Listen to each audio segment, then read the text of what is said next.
All right, what up, y'all? Back at you again.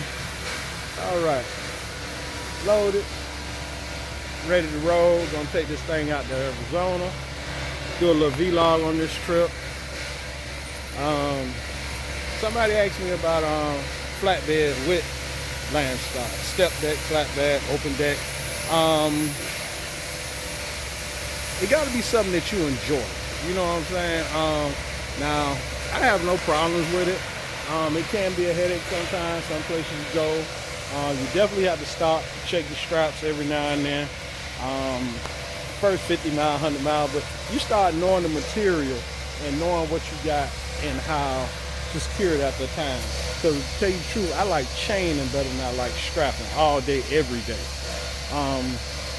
Like I say, we're gonna run this thing out to Arizona. I'll do a little vlog, see what I can tell you what I done learned. I can tell you one thing I learned now, and I'll elaborate on it more.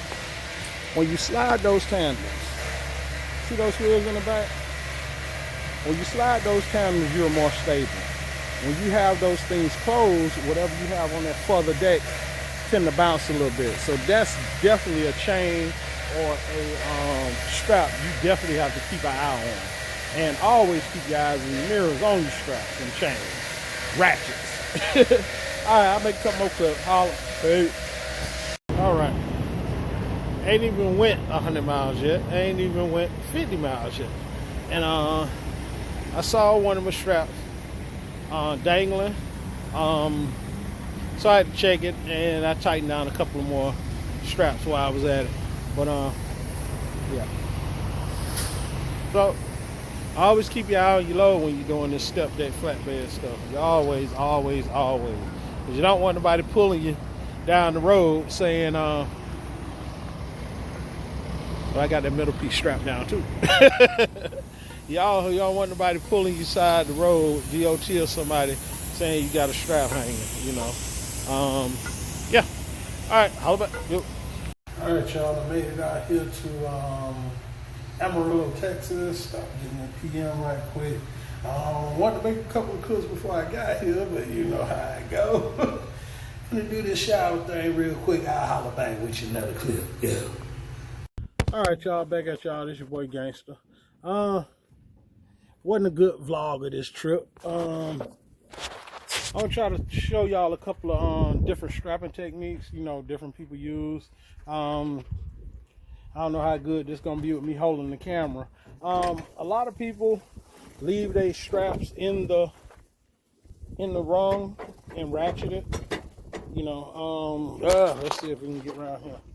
They'll leave it in there and roll it up. I don't like doing that personally, because then you end up having to throw this in over, you know, blindly. And also, I don't like throwing this in over. Sometime it'll twist on you depending on how the wind is. But a lot of guys like leaving their straps on the reels. Personally, I just don't do that. I roll mine up and keep them in the box. Got me a quick little roller here, help me out. One of the other strapping techniques, like I said, that I like, wish I can get it on video, but basically you have guys that'll do it like this. They'll go ahead and fold it. Let's see if we can get that out there. They'll fold it and they'll judge it length. I'm just doing this for the video. And they'll stick it in here. Let me go ahead and tap it in there for you real quick. Bear with me. And they'll just go ahead and roll it up. Okay, y'all gonna be mad at me. And they'll just go ahead and roll it up. Now, mind you, I just did it like that for the video, but you want to judge it so you don't have a bunch of slack hanging over. Okay, that's one technique. Me personally, like I say, I like to throw this end over, throw it over to the other side. That way, a lot of times when it's in a big ball, I don't get it twisted. You know, I done got pretty good with it. Saying it don't twist every time, but one of my techniques, I like to come through the top, right here. Okay. Pull me enough slack, and then I'll feed it through. Well, hey, that's what happened when you ain't got no cameraman, y'all. Oh, what happened? Okay, we're gonna keep it going. Gonna roll it through here. I like to bring mine down through the top, feed it through the loop, through the winch rather, and I'll pull it back up and bring it back up through here. Now, all my other access, once I get it tight, I just steady fold it, and either I'll put it underneath the strap that's going over, you know, to hold it down, or I'll fold it, tuck it back, and then I'll tighten it up. To me, that seems to work best for me. Don't have no access. If not, I have to use tie wraps to go ahead and tie it down. Okay, let me see if I can cover another one if the camera don't stop on me. I don't know what's going on with my phone, y'all. Remember earlier I was telling y'all about the stability. Yeah, don't pay attention to my load. It was all plastic wrap up. That was 1,600 miles of wind to do for you, baby. We get in there too. Okay. All right, here go my tandem. My tandem's clothes cost 34,000 pounds. You know, with the tandem clothes, when I'm hauling certain stuff, I tend to get more bounce back here. So depending on what you got, like I like solid pieces, like pretty much like what I got, but you might run into solid long pieces. But you might run into some situations that you just got a table saw, this, that, scrap crap. That's what I'll call it, scrap crap. But that stuff will bounce around. You steady tighten your chains, or you steady tighten your straps. You got to watch it. When you spread the tandems, it seemed to be lows like that seem to be more stable. But with that being said, that cut down your turn radius. Now, when you are heavy, you know, certain loads, I have to go ahead and spread them. See, right here, y'all can have 34, but you know, certain states, California, Florida, you can't have them open like that. So when you do spread them, it's a catch to it. Once you spread them, 20,000 here, 20,000 there. So know what you're doing when you're doing that. As far as the step deck market, people always asking me about it. Step deck is a specialized market. As you can see, I have a lower deck. It's 41 foot long. I got an upper deck. It's 10 foot. Right about now, the specialized market ain't that great, but I can find stuff. A lot of times I'm running into, you know, they want 41 feet a deck. I got 41 foot a deck. I got 51 foot, but they want 41 foot of even deck. Now doing step deck, you seem to be more specialized. I'm winding my strap up. You seem to be more specialized, and so in those terms, I can carry taller stuff than some guys. Than flatbed guys, let me say that. And with this deck, don't quote me on every step deck. I don't have a low profile tires. I can go up to 10.3 depending on how heavy it is. If it's a heavy load, I can do 10.3 because then the air pressure is pushing it down, you know, so I won't be over the 13.6 mark. But if it's something super light, I'm not going to carry a 10.3 because what if it bounces? See what I'm saying? So it is what it is. Other guys got their technique with it. I can only tell y'all from my experience. I'm not good gospel. I only speak to you guys from my experience. All right, y'all. Let me go ahead and put my little straps up. Like I said, I don't wind down my little straps up. Go ahead and put my straps up and I'll get back with you. All right, y'all. Last clip, I got tongue-tied. Some loads, they looking for 48 foot of deck, straight deck. I kept saying 41. My deck is 41. But I'm running into a lot here lately. I say since this COVID thing kicked off, like I say, less specialized stuff is moving. A lot of the freight on a 48 foot flat deck, even whatever they can load on at 53, whatever. And I don't have load levels. I have makeshift load levels. I can put enough dunnage together to make 2 load levels, but you know, people want something more sturdy than that. Anyway, without rambling, let me go ahead and close this video up. Also, you know, with doing the step deck thing, open deck, like I always say, learn your terrain. You know, even when you're doing boxing, you're accepting a load.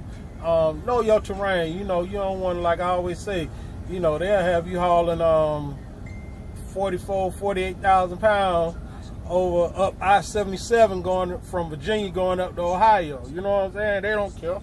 They don't care. So really, what I learned in Stepdeck, you really have to know your terrain and the type of load you're moving. Like that scrap crap, I really don't like taking that nowhere that I know it's going to be curvy roads. I actually talked with Mr. Leaks today. I was going to take a route, Route 60 in AZ, and running my mouth missed my turn, so I didn't run it. But I ended up taking another route, and it was just as curvy.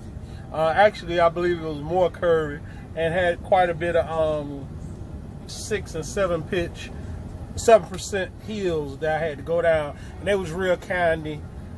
Tongue tied, y'all. They was real windy, and cliffs on the other side. Y'all know how it is out west. Long story short, you know, you don't want to take nothing that's too tall, you know, especially rolls. I hate hauling anything like the landscaping rolls or you know, fake AstroTurf rolls. And you know that route gonna have a lot of curves, mountains and curves. So that, and like I told you, if you got them tandems closed, that back end gonna wiggle a little bit. And of course, what your load gonna do? Have I had a load shift on me before? Yes. Have I been blessed enough to get somebody to push it back over, got with a forklift in my hand, look for a truck? Hey, baby, you know, like if y'all doing box, you know, hey, you go back there, you throw a couple of load locks up, load straps, whatever you got, you know what I'm saying, and pretty much you going with that load. You know, with this, you have to pay more attention. Like I say, pay attention to your terrain. Pay attention to the type of equipment you're hauling. Some stuff tend to slide. So if you know you're going downhill and you know you got the engine brake on, that stuff it's gonna move, especially if it's package stuff. It's hard to explain. It's pretty much one of them deals you have to experience it. Don't get me wrong, the Landstar securement class is a great class. You know what I'm saying? But some things you have to learn out here on your own. Of course, I done picked up the phone, called L Boogie, called Mr. Leach, called Show You Right, a couple other guys that I met doing Stepdeck, Dave, Karan, you know, all us, you know, talk to each other, you know, share different things, just like the different strap techniques. Like I didn't even cover the one with, you know, if you got a load that's right, you know, close to 8.6, of course, you just throw it over, you good to go. But if you got a load that's only like 5 foot wide, so you got a lot of deck, you want to turn those straps at an angle so they're not steady flopping. And the only reason I'm getting into this, it's just like when you went and got your CDLs. You went and took your CDLs, they only taught you so much. And the rest you learned out here. You know what I'm saying? So that's pretty much what anybody wanting to come do open platform, whether it be flat, step, you know, low boy, whatever it may be. Just know it's going to be a whole nother learning curve. And you really have to pay attention because it's all on you, baby. That load shift, that load fall. You know, I done seen that thing. Mr. Leaks posted one the other day. Somebody posted one last time up at Landstar. The load was just laying off the side of the deck. Like, I couldn't imagine no shit like that. But luckily the strap kept it on. But imagine if that was something leaning like that and somebody trying to come past you and they hit that. You know, hey, you really got to watch your mirrors. You really got to watch your mirrors constantly. And make sure you got a CB. That's another thing. You know, you might have a strap dangling that you can't see. And, you know, somebody get on the radio and let you know, yo, you know, I done had people pull on side me, yo, you know, pull over side the road, you know, call Landstar, safety, whatever. Just don't want to get caught with that sitting duck. But that's something that you have to tend to right then and there pretty much, you know, because, you know, you don't want nobody driving over that strap. It's getting caught in their wheel. Well, who knows? You know, maybe I'm over-exaggerating, but I'm just saying, you know. But that's my little video for this week. Once again, it's your boy Gangsta G-Way. Peace. Well, as usual, holler at me if you see me. I still got the t-shirts left over. Actually, I probably need to get a couple of more made. I done gave out a few. Once again, thanks to all my subscribers. Once again, boy Gangsta G-Way. Peace. I'm out of here, y'all. Stay safe. Yo.